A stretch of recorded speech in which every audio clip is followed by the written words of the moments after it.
So tonight, Ian and Paul are here to join, and they've been presenting on this quite a bit. You may have seen them already in other presentations.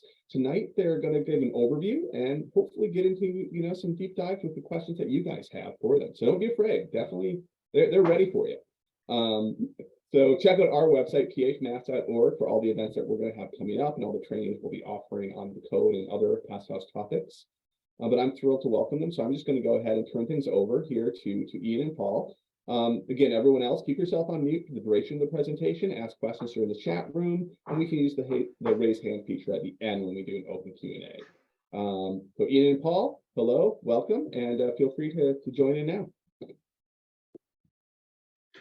Yeah, good evening, everyone. This is Ian. It is great to see a bunch of you, or at least see your names, and maybe we'll see more of you later.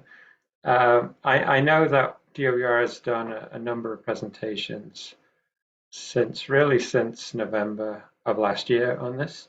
So for today, we do have some new content mixed in with some old content, and I'm assuming that if you're using your Monday evening to hang out with us, that you really are looking for like a deep dive into some of the weeds as opposed to just the high level stuff. So Paul and I will go through, I'll start and cover residential and multifamily, and then Paul will cover the rest of commercial.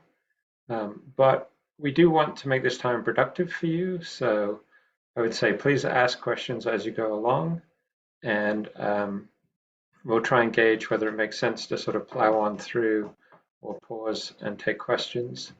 And we do want to save quite a lot of the time for questions. So we may skim through some slides fairly quickly up front, knowing that we can go back and reference them if there are questions on those topics.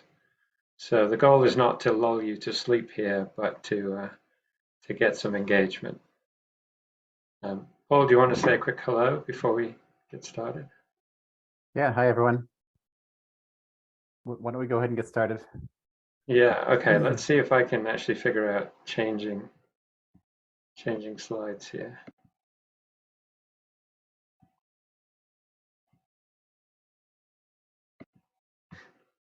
Okay, this looks like a slide.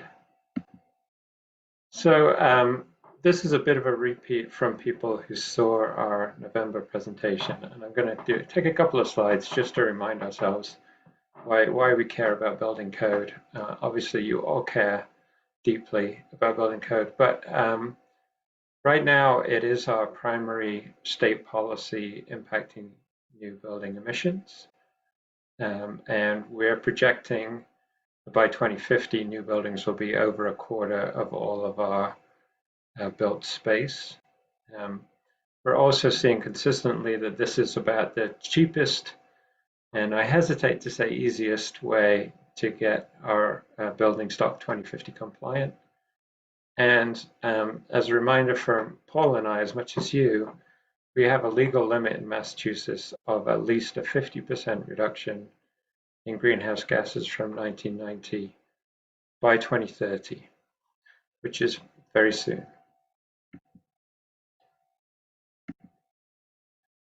So to sort of dive down a little bit into the policy goals for the Building Energy Code, we see this as an opportunity for some low-cost greenhouse gas emissions reductions. And really, we have the legislation in place to start with that going back to 2008, and then with the more recent legislative policy in 2021 that establishes the specialized code.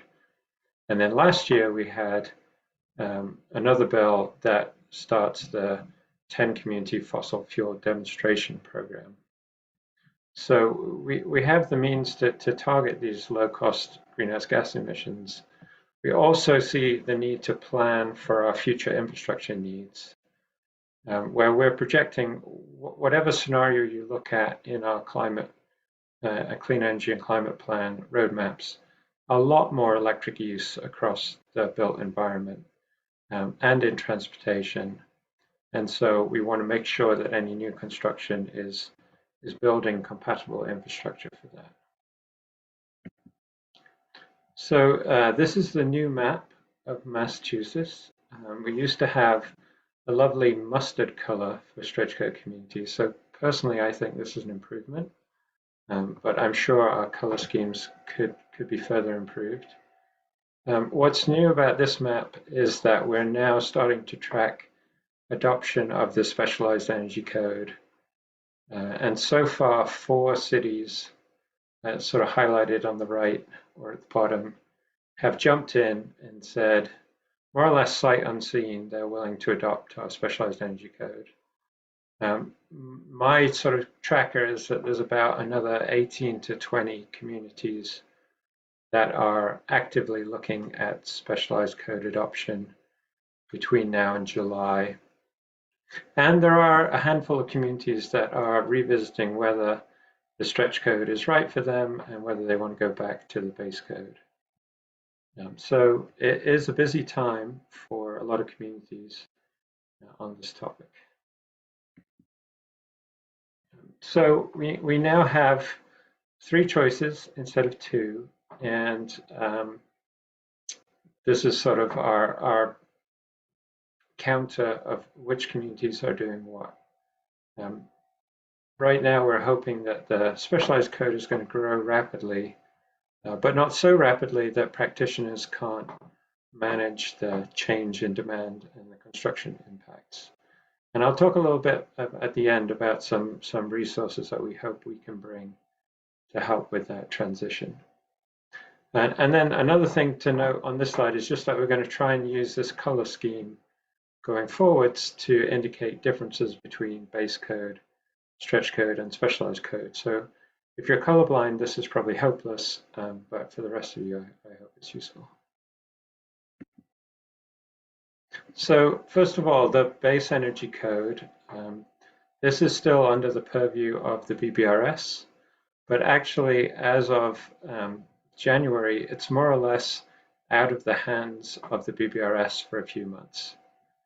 So the BBRS has reviewed all of the 2021 I-codes and made Massachusetts amendments and voted to move forwards on a draft document that's on the BBRS website. It's been approved by the Building Code Coordinating Council, which means that it's not in conflict with other Massachusetts codes. And right now it is going through internal review with the new administration, and then it will go to public hearing. And then once that process is completed, then sometime this summer, we're guessing, the board can vote to start concurrency on that. Obviously before then, sometime in the spring, will be a public hearing, and I encourage you to participate. There are some changes, suggestions that we've already seen, because we drafted the energy chapter of this almost 2 years ago at this point. And so there is room for improvement there. Regardless, we're assuming that concurrency can start this summer and that the end of concurrency or the effective date for the 10th edition, right now we are guessing would be January 1st. And that will make some significant incremental increases to the base code communities. Okay, on to the stretch code. Hopefully you're all aware that the residential stretch code update happened on January 1st.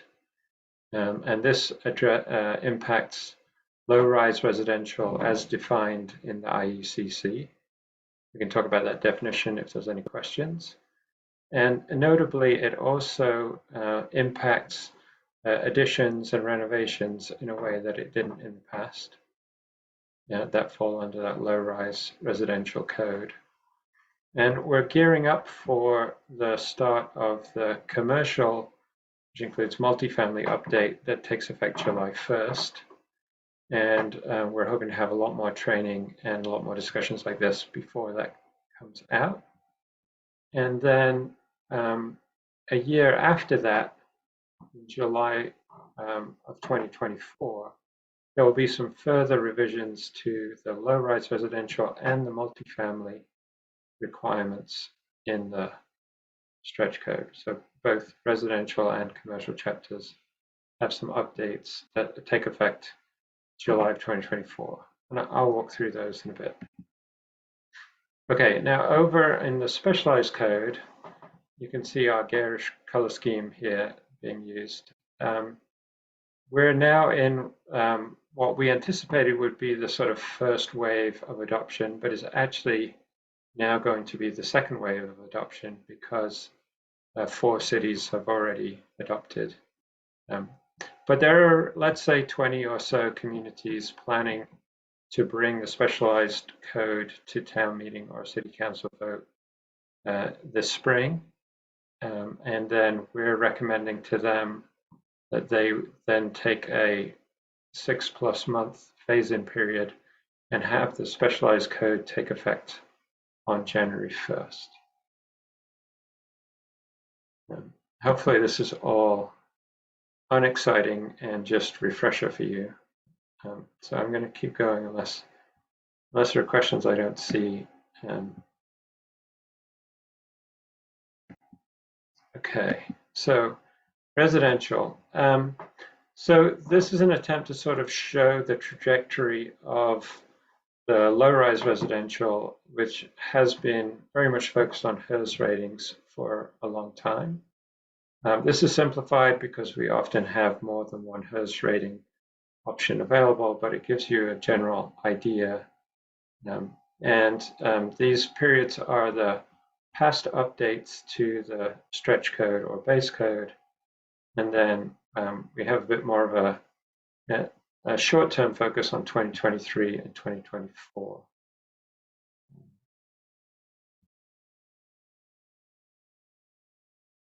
So to expand on that a little bit, this table is breaking down the HERS ratings that were used up until January of this year in this first column.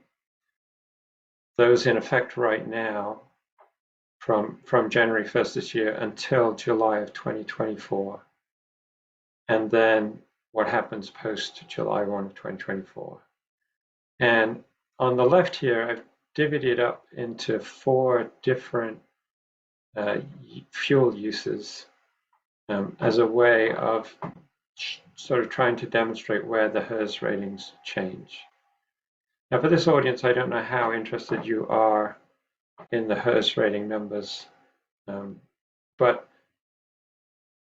I don't think I'll spend a lot of time on that, and we can circle back on it if needed. On the passive house side, so passive house has been an option.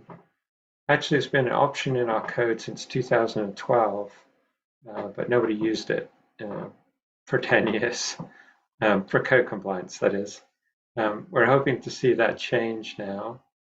And the passive house requirements are updated for FIAS from the FIAS Plus 2018 to the FIAS Core 2021. And the PHI remains unchanged, which is basically the PHI Classic requirements. For multifamily and residential low-rise, Energy Star 3.1 goes away. That's quite significant for multifamily because I'd say a lot of our units that are multifamily units have been using the Energy Star pathway. The big change for HERS is, besides the number itself, is this change in ventilation requirements, going from exhaust only being almost ubiquitous to balanced ventilation being required with heat recovery or energy recovery. And then across the board, base, stretch, and specialized code, adding EV-ready wiring provisions. So there has to be room on the circuit. There has to be wire to within 6 feet of a parking spot, unless the unit doesn't have a parking spot. We're fine with that.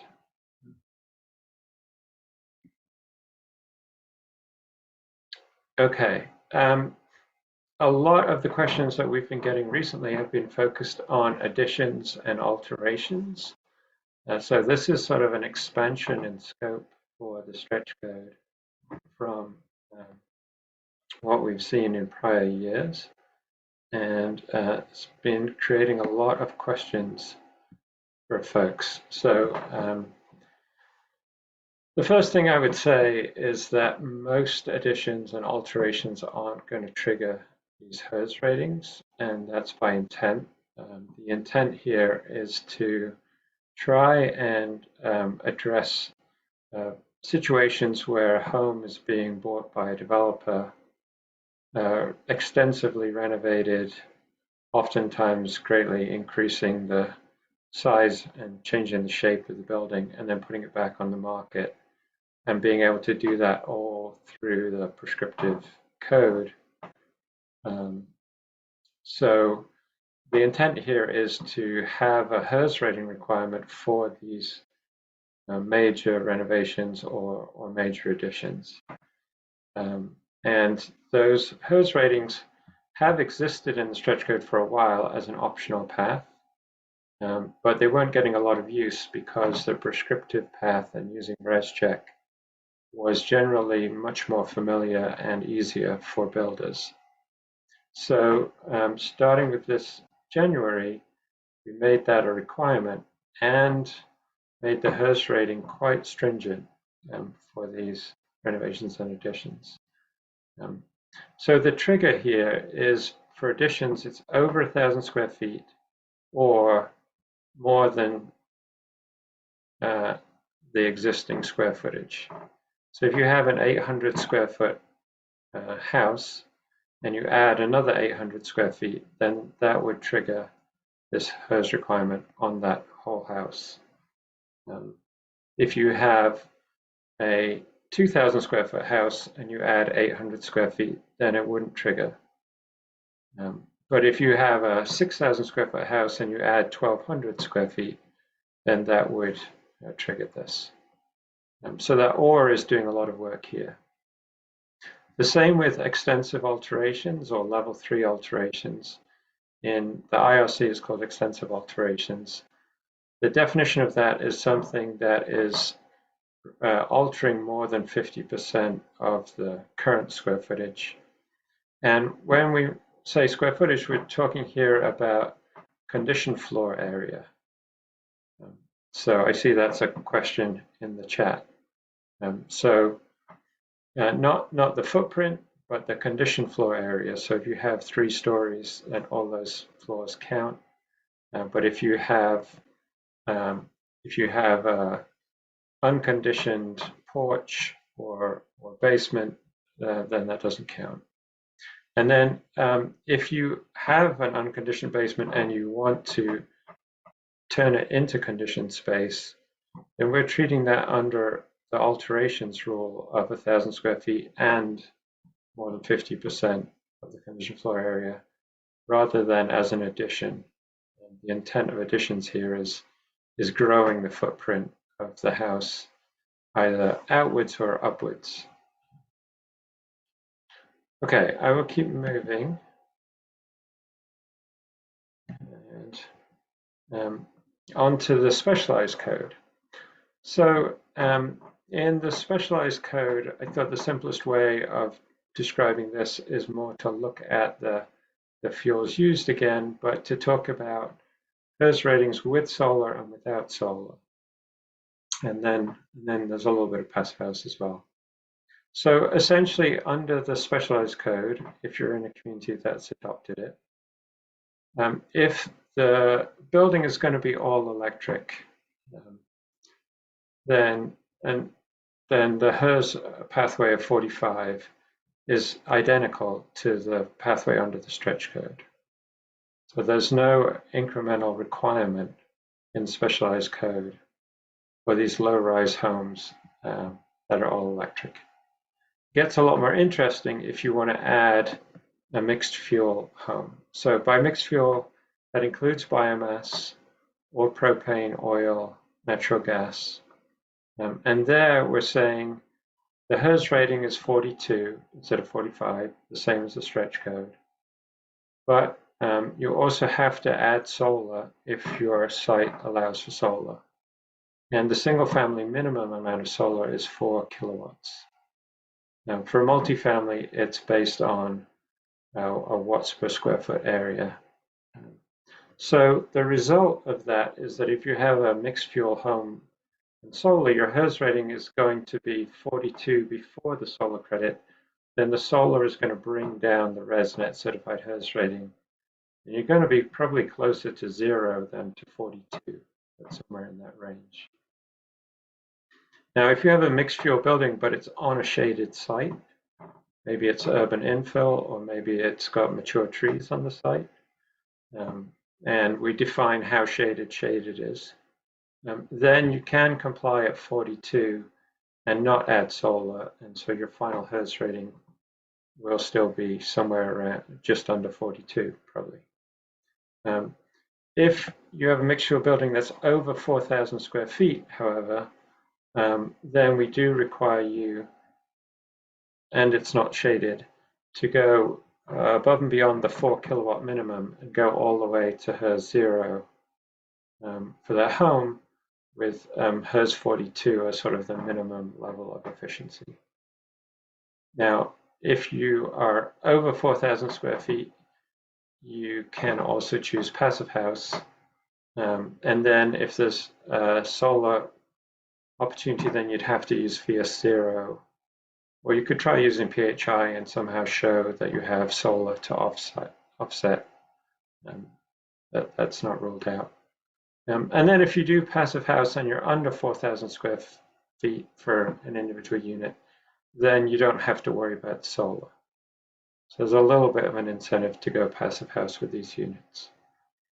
And then the other things are the same as the stretch code, except that mixed fuel homes have to be pre-wired for electrification in future.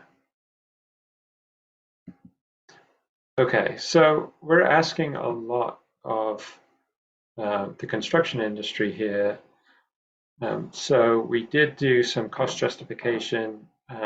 We had our consultants look at a whole range of scenarios for different buildings, with solar, without solar, 12 different configurations of buildings. We did all that before the invasion of Ukraine, before the change in utility costs. So we did that with relatively low prices for natural gas and relatively low prices for electricity. The current circumstances are those costs are significantly higher, but that actually means that our cost effectiveness improves, because mostly what we are pushing here is more efficiency and focus more on envelope performance. So that helps. The other thing that helps are mass save incentives, the 1 to 4 unit all electric homes program, which I'd be interested in any feedback on that from this group, if anyone's using that. And then the multifamily passive house program that I'm assuming everyone here is very familiar with.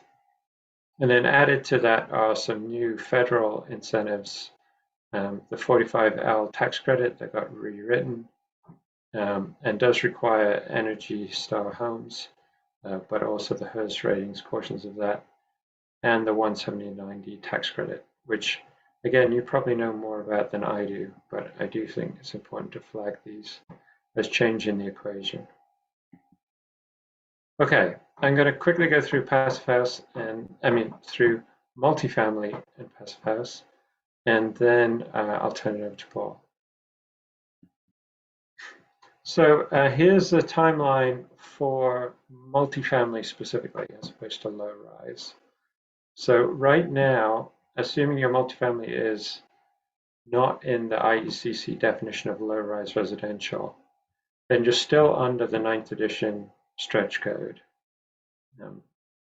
And that allows 5 different options for how you build.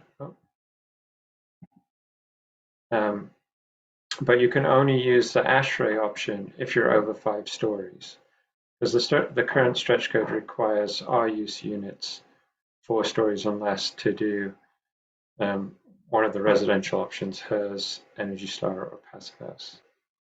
In July, that is going to change, and I underlined Energy Star because Energy Star is what goes away in July. The other thing that happens in July, the HERS ratings tick down from the current 55 to 65 range to a 52 to 58 range, the same way that residential has already changed. The TEDI option becomes available. The FIAS option updates, and the ASHRAE option changes from being 10% better than 2013 to exceeding 90.1 2019 on a site energy basis. So that's all happening in a few months' time. Then we have a full year before we get to July 2024 again, and we see the HERS ratings tick down just like the low-rise residential, and the ASHRAE pathway goes away for multifamily. So there's a lot there, so I'm going to say more or less the same thing again on the next slide with a different format. So this is another timeline slide, but I'm trying to show you the information maybe in a more digestible format. So on the left side, we have the 5 compliance pathways available today, and you'll see them skinny down to basically 3 compliance pathways by the end.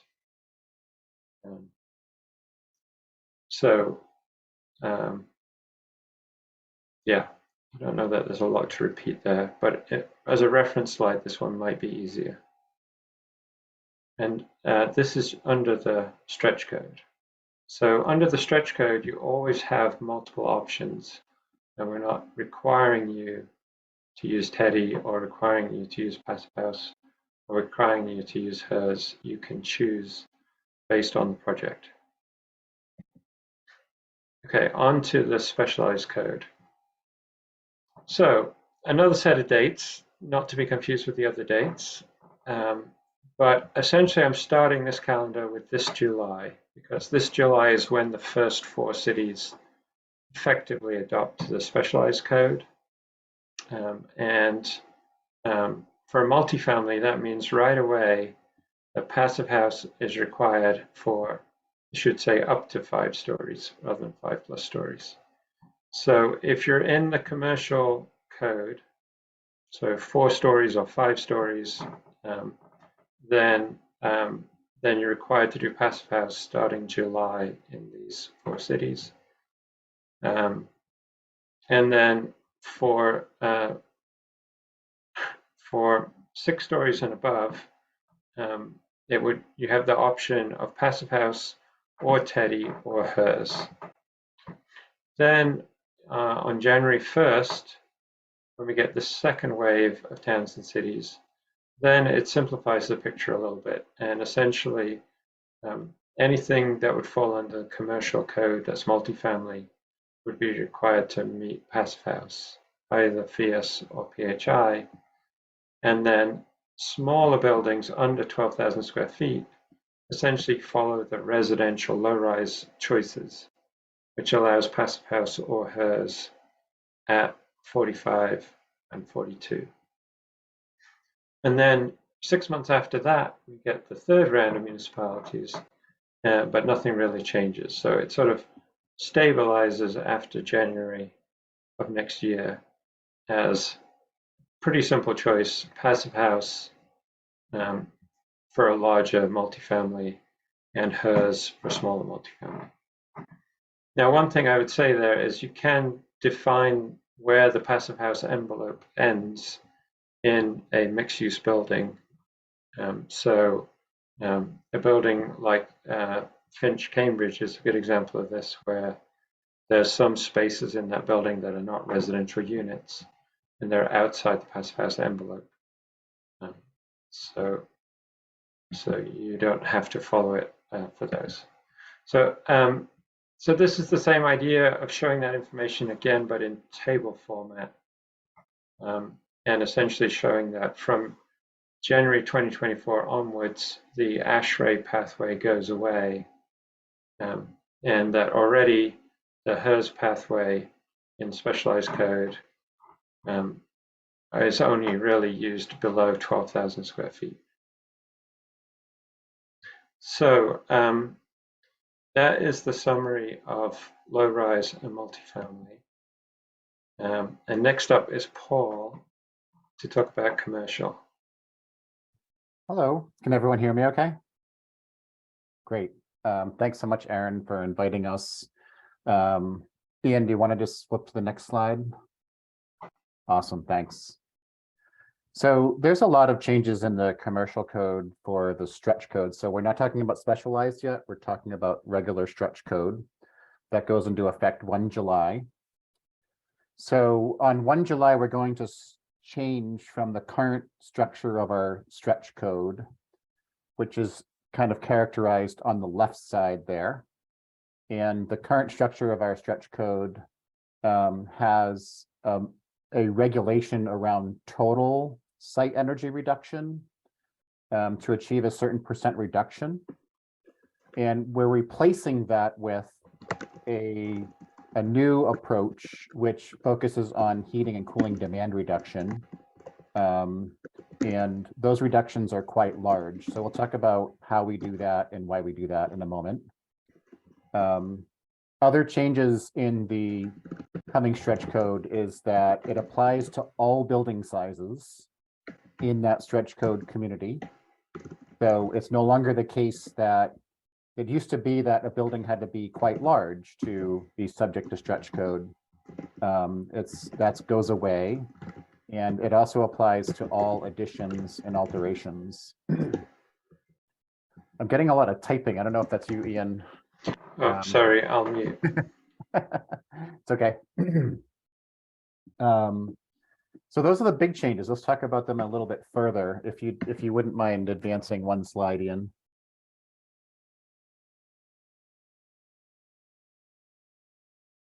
Thank you so much. This is a graphic that you would know and love, I know, as Passive House people.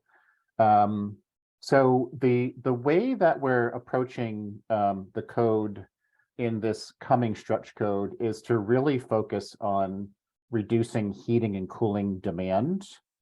And if that sounds familiar, it should sound familiar because we're totally ripping off what Passive House does, and we're taking those the Passive House sciences and approach and applying it to all buildings. So what you'll see is the pattern in our coming stretch code is to improve the quality of the envelope and air leakage testing, much more robust energy recovery ventilation mandates, and where we have a lot of new provisions related to thermal bridges, which doesn't exist in the current code. And our goal here is the right combination of those things results in better buildings. This is a crowd I don't have to convince of that, where we can reduce HVAC systems, have less equipment, more durability, etc. Why don't you go to the next slide?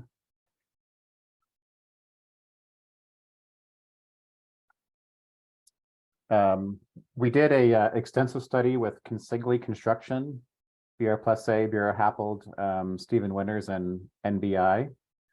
And we found that going from our current stretch code to our future stretch code lowers the life cycle cost for all building types. And it results actually in a lower life cycle cost, lower first cost for some building types. And there are many that don't believe that finding. You can go look in the reports and see the details if you want. And the reason that happens is because for some building types, particularly larger offices, because the envelope was better, it allowed the designers to reduce the HVAC systems such that the net cost was actually less expensive. Let's go to the next slide.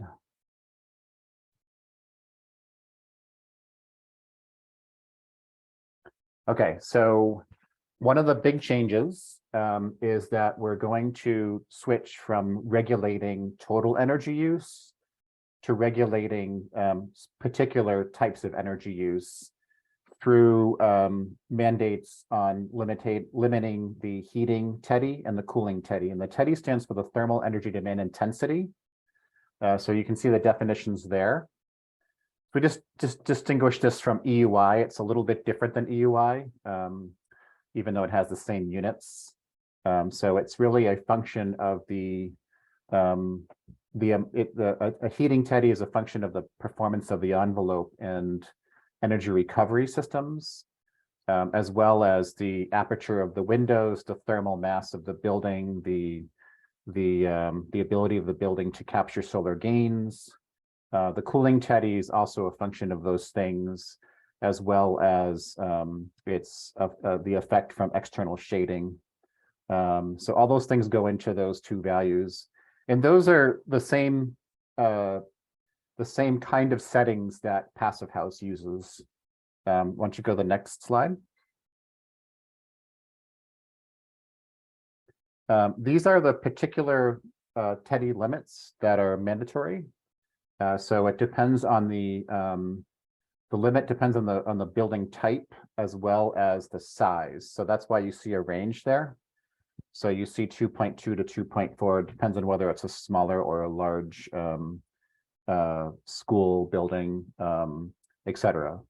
Those limits look smaller than Passive House limits, comparable Passive House limits, and that's because we use a slightly different way to calculate square feet. And also the inputs that you are required to put into your models when you show this pathway are a little different than what Passive House uses. So we have more lighting, more plug loads, things of that nature than what Passive House uses. So that way it creates more internal heat, and thus you can achieve these kind of values. So these values you can't really compare them directly with Passive House type version of heating and cooling teddies. We have set up this so that you don't have to use WUFI or Passive House planning package, so that the design modeling community that's used to using eQuest, Energy Plus, and IES, they can continue to use those software packages. And we have developed guidelines to explain what standardized modeling inputs you need to have, and then how you extract the outputs from each of software types to get these kind of values. Why don't you go to the next slide? So this is kind of illustrating really a key dynamic that we want to really change in the way designers go about designing buildings. So on the left side is a kind of before and after of a stack, an EUI stack, right? So the heating EUI is red, the cooling EUI is blue, and the lighting is yellow, etc. So when we regulate total energy use, what often happens is that the reduction in that total energy use comes from the end uses of lighting, fans, things of that nature, and they don't necessarily come from improving the heating and cooling of the building. And we're kind of a couple steps removed from that too, because the EUI is a function of both efficiency and the demand of the heating and cooling demand itself. And so when we regulate total EUI reductions, we're actually almost 2 steps removed from getting to a much more laser focus on reducing, the heating and cooling demand of the building through improvements to the envelope. So the total energy reduction at the end of the day results very much in the pattern that you see on the left. When we focus on thermal energy demand intensity, you get much better results from a building improvement standpoint that you see on the right. In order to achieve those teddies, you have to focus on envelope, you have to focus on fenestration, aperture, air infiltration, external shading. And the result of that is just a better building. It means that kind of irrespective of whether the building is an office use today or Might in the future be a police station or, some other slightly different use. The lighting might change. All those things are sort of temporary, right? But what doesn't change is the envelope performance. And so we're ensuring that we get envelope performance straight out of the box when we build our new buildings, which is, I think, really important.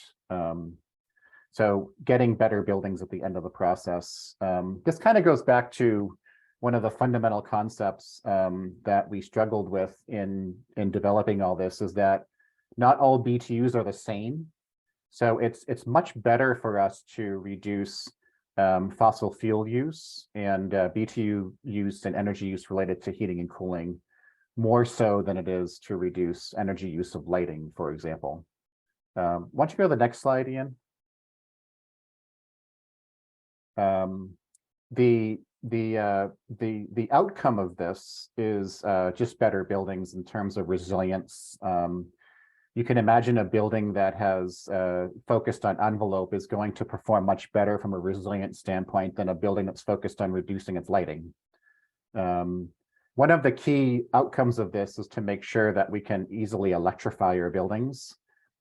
So our study looked at, what is our, going from a building that is heated with gas to a building that is heated with electric heat pumps. If we do that straight up without reducing demand for heating in the first place, that's going to be a big impact to the grid. So one of the things that we ensured when we went through this process is to make sure that when we went from kind of current code gas space heating to future code electric space heating, for almost all building types, except for residential, the peak electric use did not go up. So that one you almost have to pause when you say it to let that sink in. We can switch from gas space heating to electric space heating without increasing the peak electric use. The only buildings that doesn't happen is multifamily, and in that case, the peak electric use actually only goes up by a little bit, by 10 or 20% or so. If we didn't reduce TEDI, if we didn't focus on those things, the peak electric use would go up by a factor of 2 or 3. So it is critically important that we do this in our new construction, with that 1/3 to 25 to 30% or so of all buildings built by 2050 will be new. We can't have them really hurting our grid unnecessarily. And of course, whenever we focus on envelope, we get much better comfort and durability overall. So it's not just about energy savings in all this, it's about better buildings, focusing on a pathway to electrify and to reduce grid emissions with priority reductions in use of gas. Next slide.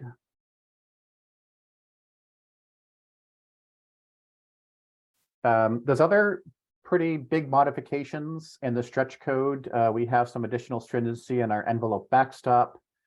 There are some places where there's mandatory electrification of space heating, depending on your circumstances. There's EV-ready parking.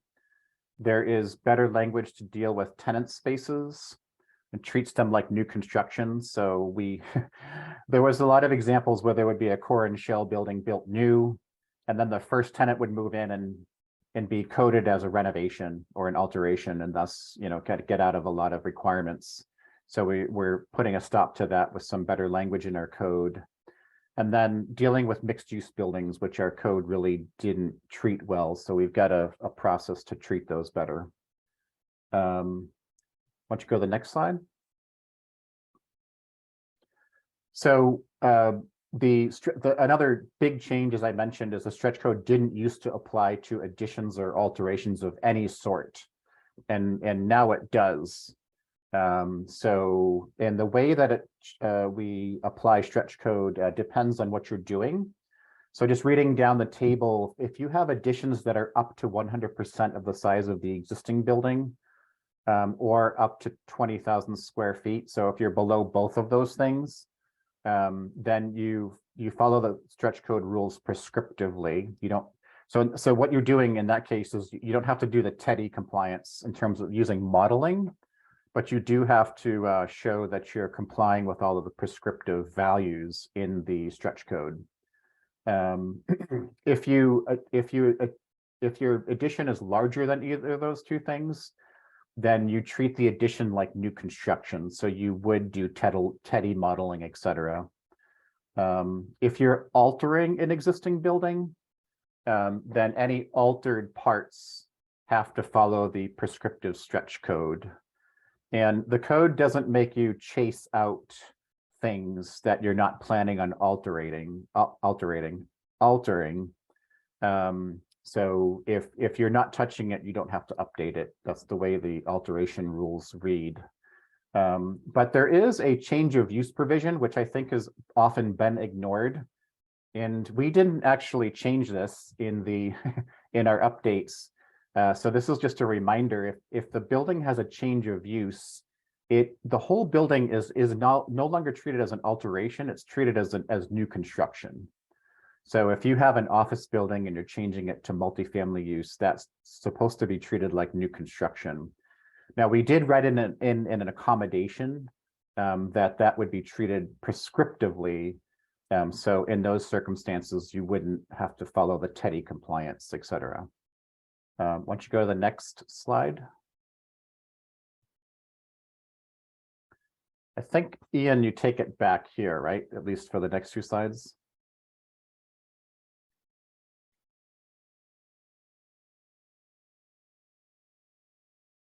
Yes, I can do that. Thanks, Paul. So yeah, we covered the specialized code a little bit already with residential and multifamily, but just to cover a few things again, the adoption process, if there are questions on that, it's essentially the same process that the stretch code was adopted under for your community. And we have resources for municipalities on our Green Communities website. So model, bylaw, or city ordinance language. And we're directing municipal folks that are interested to their regional coordinator from the Green Communities Division for help with this. And one other thing I would say in terms of resources is that the Green Communities program is looking to roll out a sort of new top tier climate leaders group of municipalities where specialized code adoption would be one of the requirements. So then there would be more targeted funding for that as well. This is essentially a recap, so I'm going to skip over this slide. And then on the commercial specialized code, I think the recap here for Passive House is that Passive House in a commercial building gets you out of having to install solar if your building is mixed fuel. That said, it may be the easiest way to comply with Passive House to include solar in your project. That becomes a design decision for the Passive House team. Whereas in commercial construction, if you want to have a mixed fuel building with gas or propane or even biomass, then that is going to trigger a solar requirement. So I just wanted to flag that again. And then Paul, I don't know if we need these slides or not, but I think it might be helpful to do a quick recap if you want to. Yeah, I think all this is illustrating is the notion that the specialized code adopts everything from the regular stretch code, which is kind of the image there on the left. And then it adds the layer of, your building either needs to be all electric or have the rooftop solar where feasible or be zero energy. So it's just meant to show that the fundamentals of the code with the TEDI and the air infiltration and all that stuff, those don't change from regular stretch code to specialized. That they all carry forward.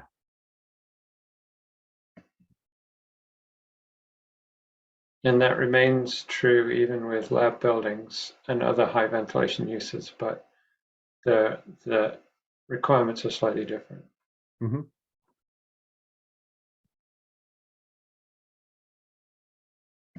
So if there are questions about when solar is required, we can dive in a little bit more on that as well. But I think we should instead just go to questions. As Paul and I have been answering some of them in the chat, but we're really here to hear from you. So I think maybe we pause here. I guess I will do the mandatory thing and say, if you do have questions and we're not answering them or you want them in email, then please send your questions to stretchcode@mass.gov. This is also the email for sending any public comments on the technical guidance documents that are still out for public comment. The technical guidance documents, if you're not aware of them, are on the same stretch code development webpage that we used all of last year for public hearings and where the unofficial code language is posted. And those technical guidance documents are essentially the user handbook, the user manual for the code. So there's quite a lot, particularly on the commercial code there. We've extended the comment period on that guidance manual currently through February 24th, so a week on Friday. So if you're interested or have feedback, we would love to get that from you through that channel. Ian and Paul, thank you so much for putting together this presentation. It was great. And we've had a lot of questions. You guys have both been doing a good job of answering them in the chat room. So what I'm going to go do is kind of go through some of the ones that haven't been answered in the chat room, and you guys can answer them. Also, everybody feel free to use the raise hand feature, and I can unmute you, and you can also ask a question directly. So use the chat room or just use the raise hand feature now, and we can have an open discussion. But this has been great so far, and I'm sure we'll get into a lot of details here. But just remind folks, as Ian, I think what you just said is important. The comment period for the technical guidance document is until February 24th. So just everyone here can still submit a comment until the 24th. That's correct? Correct. Well, I've gotten a couple questions both in the chat room and then separately about the grid and how a shift to all electric buildings can the grid handle it? And there was just a comment as well as that shouldn't all electric buildings require solar to take off that load? But from your kind of knowledge and experience, is the grid ready for this, and how are we going to handle it? Maybe I'll start at the high level, and Paul can get more weedy if you want. But no, this is a good question in that shifting to full electrification of the building sector and the transportation sector is going to impact the grid. I think the point that Paul was making earlier is that shifting new construction that is designed to be built with a very effective envelope is not likely to make a big difference to peak load hours on the grid. And that's a really important nuance. So renovating existing buildings that maybe aren't very efficient envelopes and use, say, a lot of gas right now to electricity, that will add load. But taking a new lab building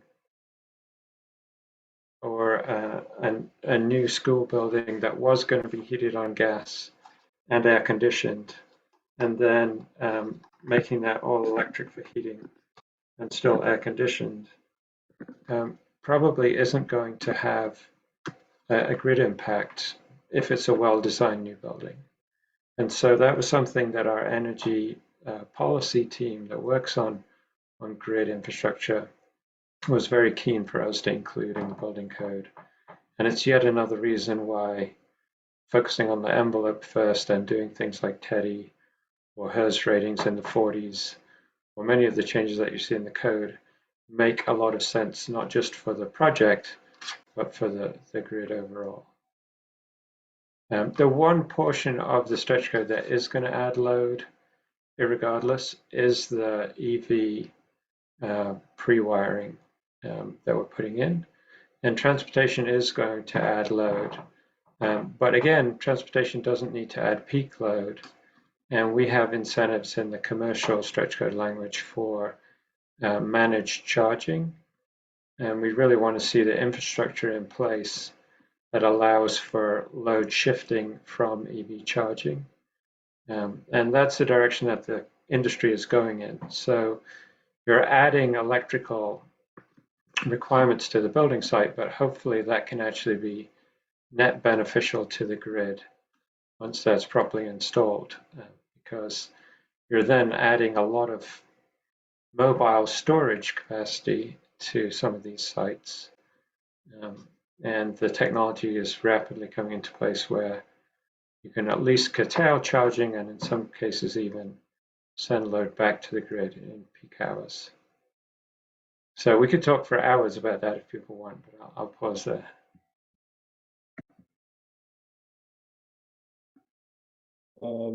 Kind of an extension of that, but as when you were developing this code, was there any consideration to battery storage requirements or incentives, or is that something that you see happening in the future? I missed part of that question because my headphone batteries are getting low. I don't know if you want to repeat that, or if Paul, yeah, just during the development of the code, was there any sort of consideration given to battery storage and how to incorporate that into the code as a requirement, or do you foresee any future incentives, you know, in the foreseeable future for battery storage on site? Yeah, great question. So yeah, I mean, to take the last part of that first, there are quite robust incentives for battery storage now outside of the building code through the Mass Save program, particularly for commercial buildings, and things like the Clean Peak standard that was rolled out a few years ago. So we are seeing interest from commercial battery installers. That said, the building code has been a very thorny area for battery storage, not because of the energy code, but because of the fire code, and real concerns from the fire safety community about where and how battery storage is being installed. So given that we have to get the energy code through the Building Code Coordinating Council and show no conflict, we were very careful to think through how we wanted to directly deal with battery storage in the energy chapters. And the administration at the time essentially decided not to put any battery storage requirements in. But if you think about the solar ready requirements and the pre-wiring for future electrification requirements, they align themselves to having capacity at the I'm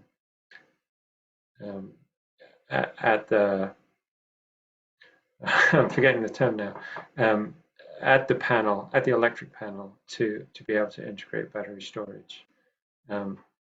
In the fire code, which also got updated in December and took effect in January, there are some modest changes to the fire safety requirements for residential battery storage. And that's something that the larger battery storage companies like Tesla and others did weigh in on. But it is, for existing homes, it can make it more difficult to install battery storage.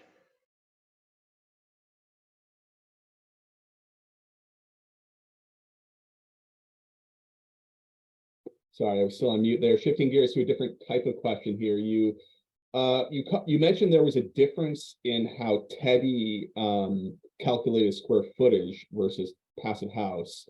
Wondering if there's a question if you could just clarify what that difference is, and how that makes the numbers look different. Yeah, it's this is Paul. We use the gross square foot. So it does include the area of the internal partition walls.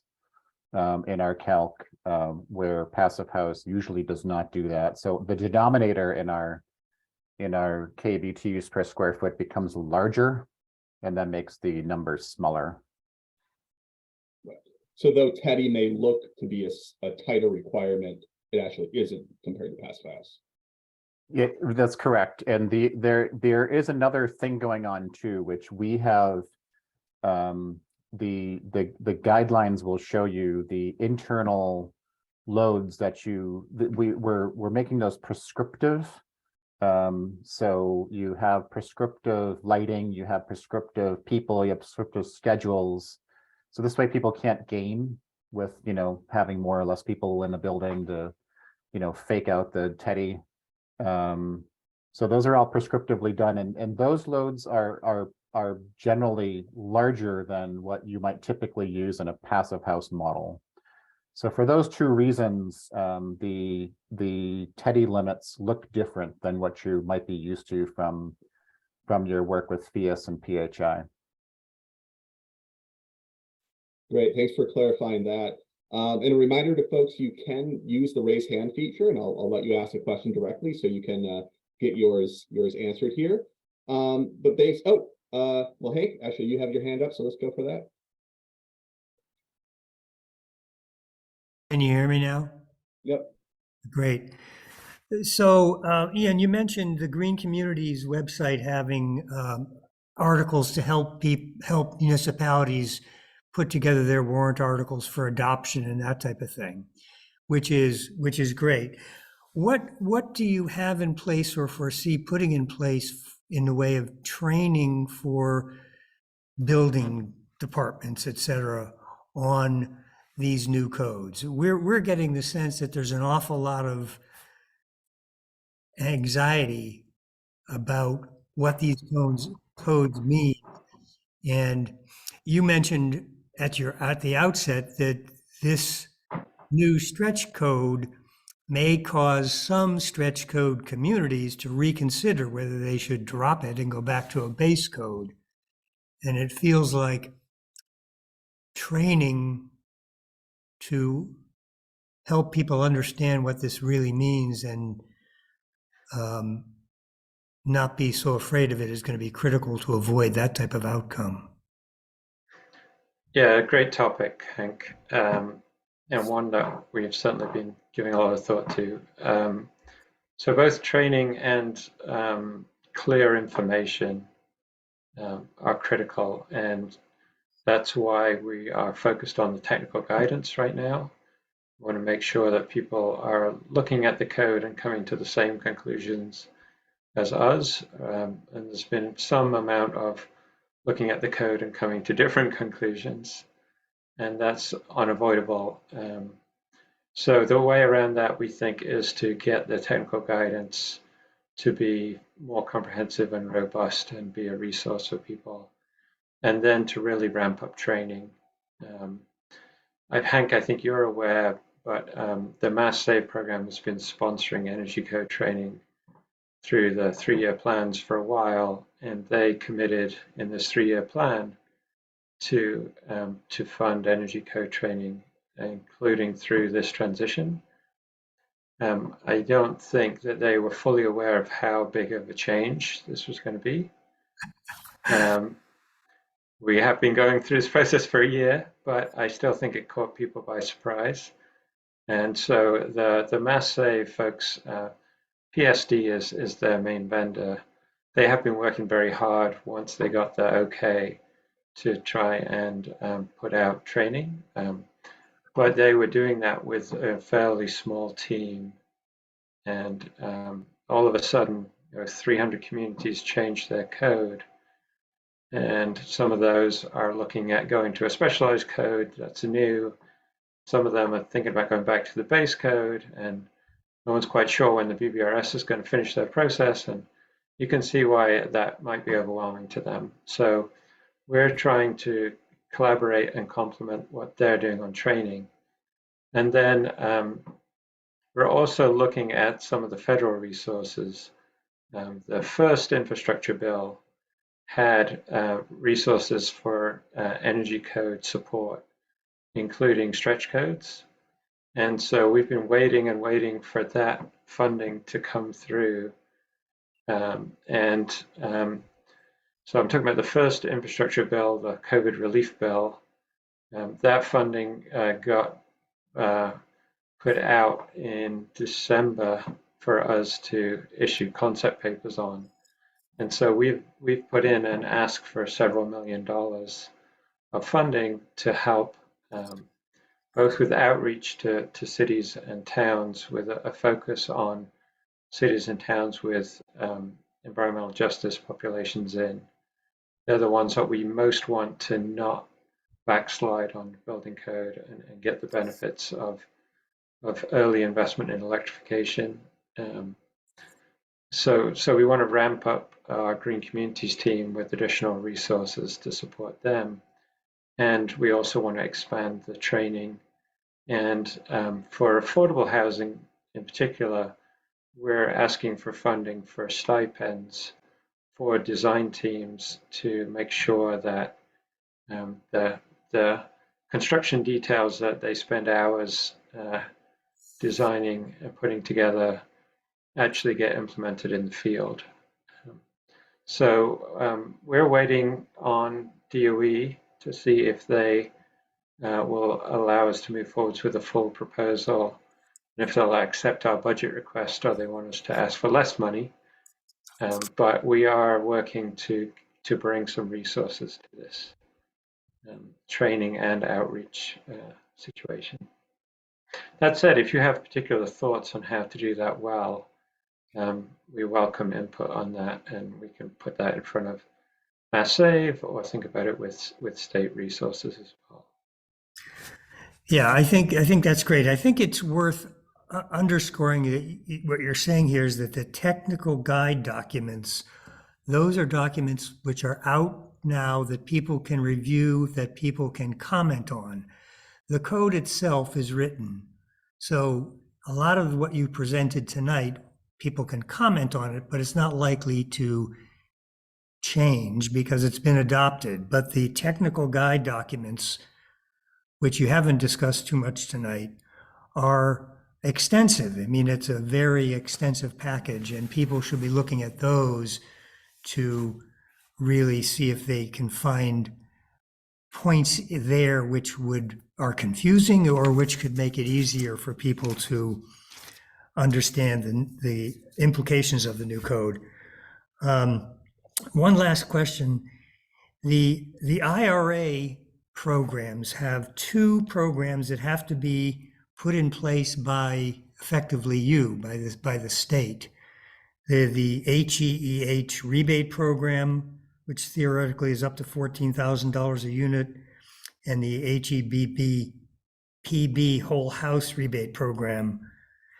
Are those on your radar now? Are you thinking about them, and are you thinking about them in a way, because my understanding is you get to design those programs, and are you thinking about them in a way that they can help to incentivize the specific challenges that these new codes are putting out there for builders and owners?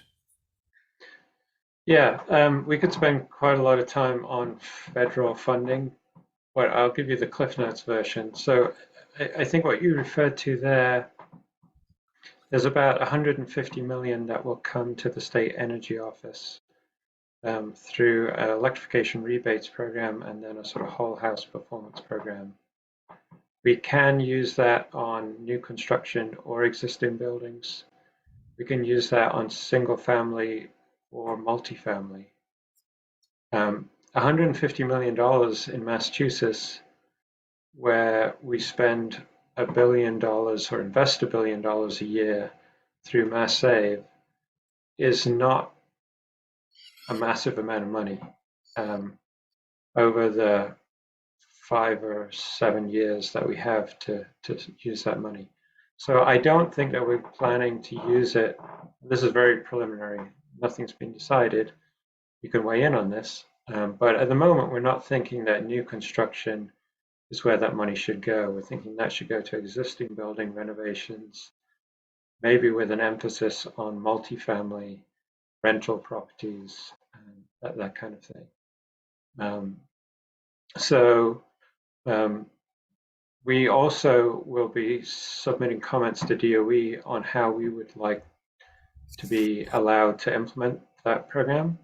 And then DOE is going to take input from all states and then start issuing money late fall this year, with the expectation that programs won't start for those programs until early in the new year next year, so maybe 12 months from now.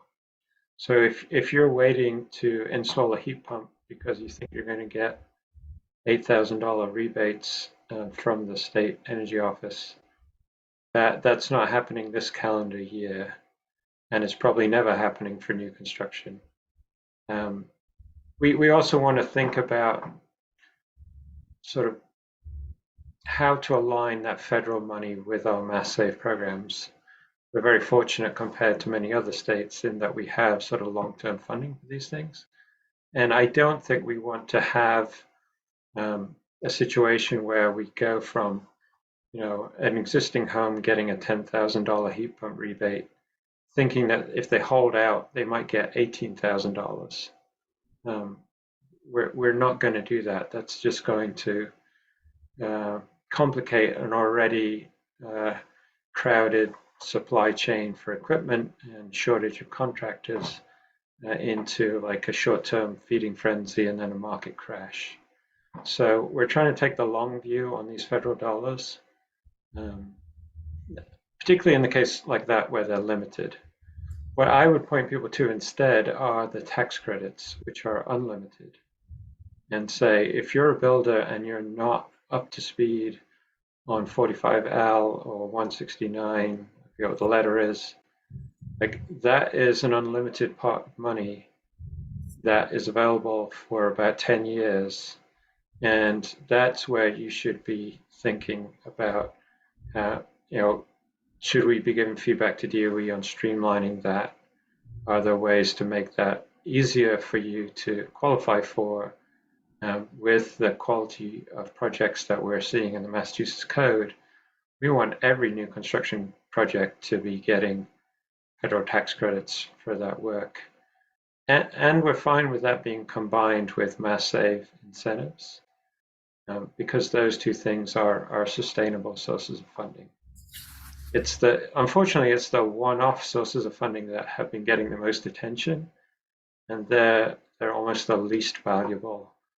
They're the most noisy incentives in the bill. Thank you.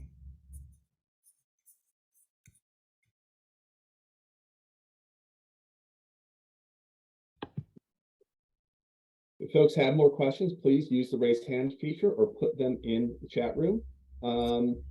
I think we covered most of the ones that are in here. There are follow-up questions on training, people emphasizing the need for it in all different areas. So I would emphasize that as well. And I'll just mention, so I was giving a presentation last week on the code and kind of the Passive House features of it. And I was reviewing all the great detail in the code for the Passive House pathway and what the project team needs to submit to say to get a building permit. We did a really great job of listing out all the steps, say the verification documents and letters from CPHCs. I mean, it's fantastic stuff. I then had a question though from a building inspector in the town who said they wouldn't know how to review that document. And okay, so I'm kind of figuring out, we need training for them to be able to understand what some of these Passive House related documents are that they've never had familiarity with before. And is that something where is that kind of the DOER will kind of be putting that out in technical guidance? Is that something that PH Mass should be kind of be stepping in and helping to fill that gap? Where do you sort of foresee that type of specific training coming from? Yeah, I think you may be closer to the market than we are in terms of what the needs are in that segment. So I would encourage you to think through what you think the specific needs are and bring them to us, or go straight to the Mass Save training team I believe you've worked with in the past, and make a case for that. again, as we get federal money for training, I think we'll be reaching back out to Passive House Mass and others to sort of talk about how to have consistently good materials, or good is obviously subjective, but materials that are relevant to users of the code, and help them like make life easier rather than harder. And I think that one of the main barriers we have right now is that nobody particularly likes change. This change in residential happened very quickly for a lot of people because they don't spend their time following the year-long administrative process of DOER, and I don't blame them. And so we have to sort of make it convenient and easy for them to get information on this, to understand their options, to understand the incentives, to understand the deadlines, and be able to respond. So yeah, there's going to be a lot of work, but I think you can help us prioritize what should happen first and what the immediate needs are. That's great. And we've certainly been talking about it already in our meetings. We'll continue to do so. Daniel, you got your hand up. Go ahead. Yeah, just quickly, thanks to Ian and Paul again for doing this. I certainly can't speak towards the internal loads portion that Paul mentioned for the difference with how passive house modeling occurs. But I know as far as FIAS, ICFA does include the interior walls. It excludes it for net volume calculations, but it's for the purposes of doing a EUI, or whether it's in this new context of TED8, I believe ICFA is including those interior walls. Okay, thanks. That's a good clarification. Yep.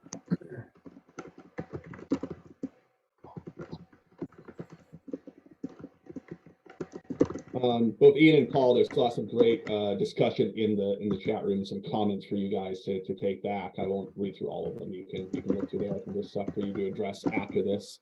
But folks, if you have more questions right now, please jump on in and ask them. And Kristen, on this training topic, she noted training language other than English is critical as well. Certainly agree. So we need to get a lot of material out there in a variety of languages and ways.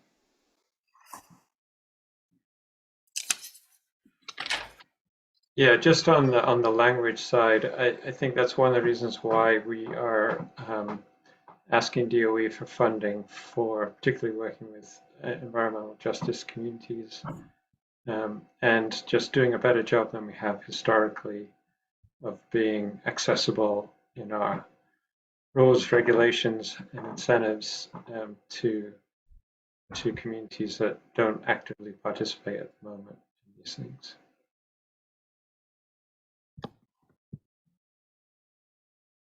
Nick, go ahead. Hey, Paul and Ian, great presentation.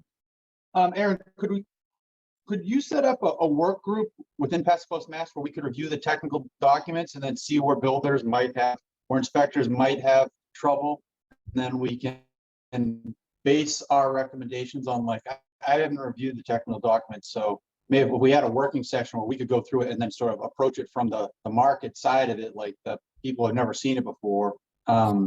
Just an idea so we could get ahead of this and then make recommendations for where we see the gaps for training. That's a great idea. We were actually just discussing with our board about establishing a code implementation committee to try to figure out what our role should be, what training we should develop. I think this is a great way to start that, is going through the technical guidance and submitting comments. Hank, I think you have a follow-up there. Well, just to jump in on Nick's point there.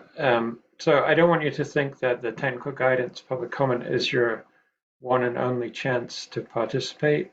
So another part of the mechanisms that we're setting up, we have a Stretch Energy Code Technical Advisory Committee that was established in the summer. And we're going to be essentially setting up a system where twice a year we have a public hearing of that advisory committee, so that on into the future, anytime somebody has a recommendation for improvement or an area of the code that we're not addressing well in the guidance, there's a forum to go to that is a little bit more transparent than sending an email to stretchcode@mass.gov, with national and local experts on, so that we can have a sort of robust dialogue and discussion about how to streamline and improve the code. So just plugging that. We haven't announced when our first of our every 6-month public hearings will be, because we're still in sort of rollout phase, but that is something that we want to get going before the summer.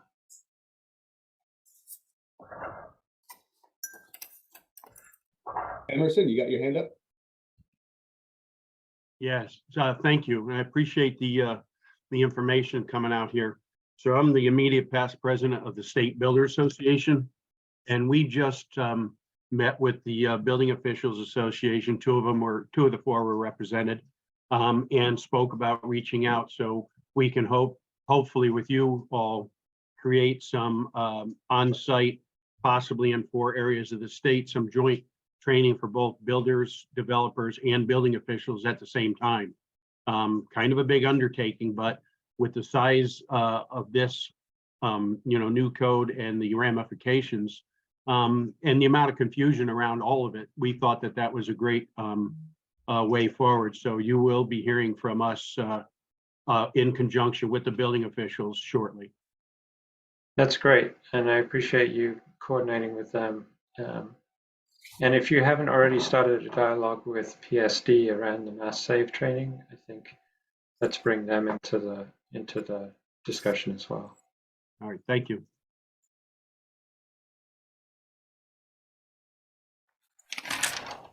Roger, you can go ahead. Yeah, I'm wondering if a code with similar stringency to the specialized code has been successfully implemented in the States or in Europe, and what kind of response or reaction we've seen, or are we the first to do this? Yeah, I'm confident we're not the first. I remember visiting Austria the first time in 2007, and they were working on something very similar to our 2023 code then in 2007. As far as I know, they're still building very successfully. Other European countries the same, although I'm from the UK and they're certainly behind the Austrians on building code. Scotland, where I went to college, is bringing in a passive house requirement starting next year, I believe, for new construction there. And then if you look at North America, then a lot of our ideas, like the TEDI approach to commercial buildings, that has already been tried in Vancouver and to a lesser extent in Toronto, Vancouver and British Columbia in the Canadian West. And then things like the solar policy, California's had a solar requirement for new homes for several years now, and California has places like San Diego, but it also has parts of the state that are in climate zone 5, the same as us, with similar or worse solar opportunities. And Washington State has just moved to basically an all-electric code requirement for their construction. So Paul and I have been, over several years now, been spending time talking to some of the leading building code folks across North America. I'd like to say we've been talking to the Europeans. We haven't really engaged with them at that level of detail, but we do know that they paved the way, maybe a decade ahead of us. Yes. Well, they use metric too, so it's hard for us to communicate sometimes. It's very confusing. Although we're okay with the Canadians using metric, but that one we allow. Aside from Washington with an all electric, and any other states that have anything that is quite as advanced as a specialized code with all of these components that you guys have put in there? I mean, I'd say the blend of everything together is certainly unique in what we've put together, but I don't think there are any components that haven't been tested somewhere else. And then on the city side for commercial buildings, I do think that like Washington, D.C. and New York City are making, rapid changes, and D.C. in particular is probably somewhat ahead of us in the Boston market in terms of commercial construction. So yeah, I mean, if there are particular areas that you have concerns about, we can sort of tell you sort of the origin story of how that got into the stretch code or the specialized code. But almost none of it was Massachusetts-based innovation.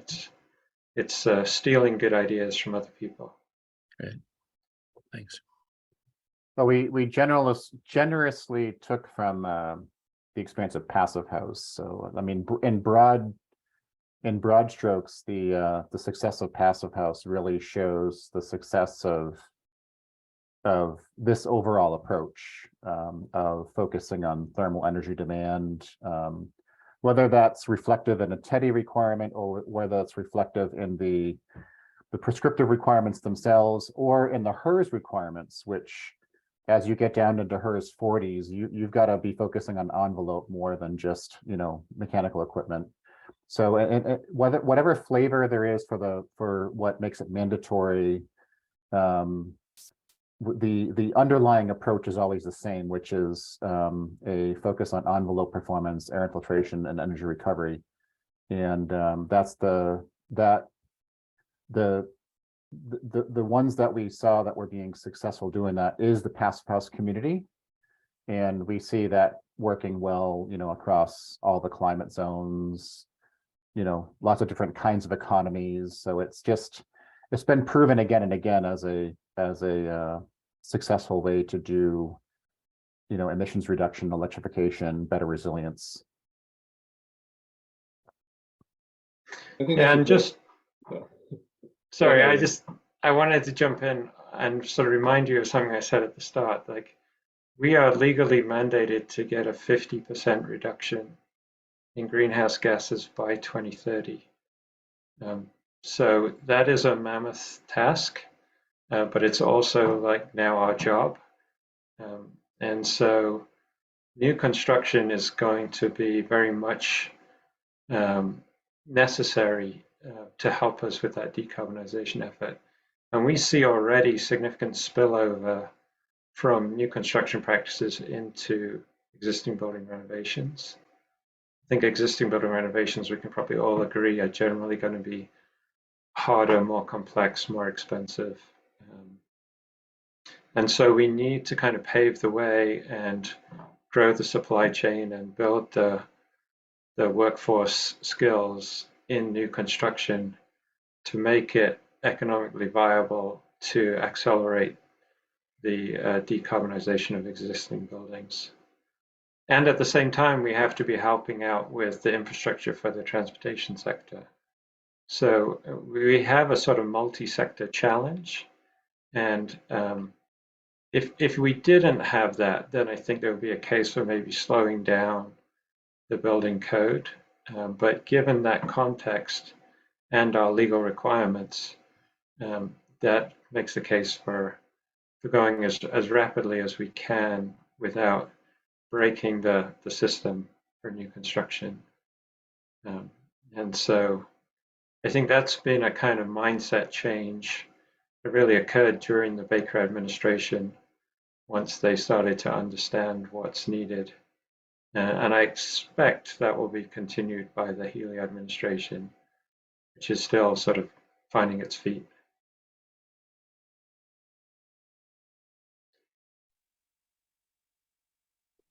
Nick, I think you had one more comment. Go ahead.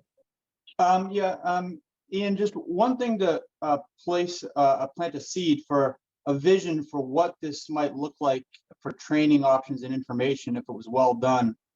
As the information gets brought out to the public, is there a place that, is it possible, like Newton just hired an energy coach? Is there any chance that the state will have one person other than yourselves or a website that will have information that's accessible from like an 8th grade level and up and in multiple languages?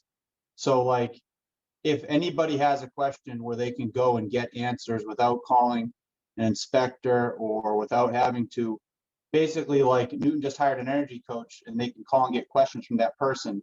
But at the state level, there'll be people other than yourselves who are going to be a centralized place to disperse information, or maybe we can work towards that.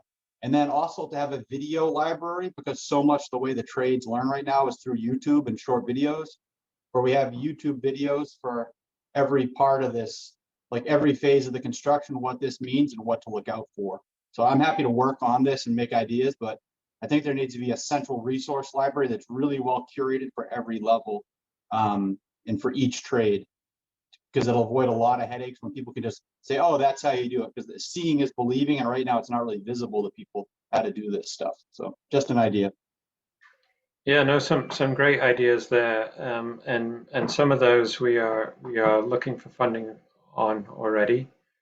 So I mentioned sort of the outreach and the focus on EJ communities. That would be, to help get things in multiple languages, but also written by people in the communities that know the audience, as opposed to us just using Google Translate or something. And then again, the stipends for design teams to have time and money to help with sort of field training and field verification for the construction crews. So we're trying to move those ideas forwards with federal money, but I think it'd be great to continue the conversation and learn from some of your ideas. And if others besides Nick also have thoughts on what would be helpful and most useful, then please send it our way. Well, folks, we are at time for today. I know we could keep discussing this for quite a while, but Ian and Paul, this was incredible. Thank you for being here and giving such being very open with your answers and discussing stuff with us is always appreciated, to have your candor here with this group. And we hope to have you both back in the future at various points to discuss this as we go through the rollout of this. So thank you very much for your time. To everyone else out there, thank you for being here. And if anybody else is interested in joining this Passfast Massachusetts Code Implementation Committee and thinking about topics like training and other resource materials we can provide, just give myself an email and I'll let you know how to take part. So thank you, everybody. Have a good night. See you again.